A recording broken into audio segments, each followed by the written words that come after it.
بات کریں بہاولپور کی، جہاں پہلی بار الٹرا ہائی ڈینسٹی امرود کا باغ لگایا جا رہا ہے۔ جدید ٹیکنالوجی کی بدولت اب 1 ایکڑ میں امرود کے 80 پودوں کے بجائے 2200 پودے لگائے جا رہے ہیں۔ یہ نئی ٹیکنالوجی زمینداروں اور ملکی معیشت کے لیے کتنی منافع بخش ثابت ہوگی؟ رپورٹ کر رہے ہیں بہاولپور سے امجد ایوان۔ امرود ایک ایسا پھل ہے جو انسانی صحت اور ہاضمہ کے لیے فائدہ مند ہے۔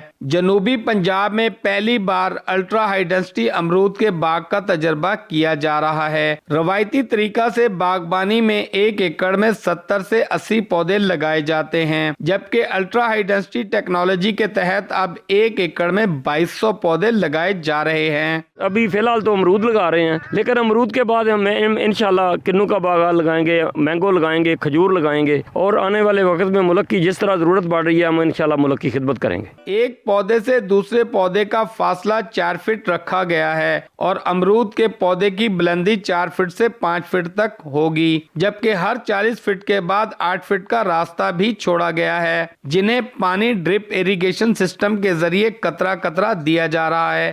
اگر پاکستان میں ہر بندہ اپنے روایتی چیزوں کو چھوڑ کے مختلف نئے انداز میں اپنانے کی کوشش کرے گا، میرا خیال ہے وہ لوگ بہت زیادہ آگے نکل جائیں گے۔ الٹرا ہائی ڈینسٹی امرود کے 1 ایکڑ باغ سے 35 سے 40 لاکھ روپے تک سالانہ آمدنی لی جا سکے گی۔ نئی ٹیکنالوجی کی مدد سے امرود کے پودے سال میں 2 بار پھل دیں گے۔ کیمرہ ٹیم کے ساتھ امجد ایوان، 92 نیوز، بہاولپور۔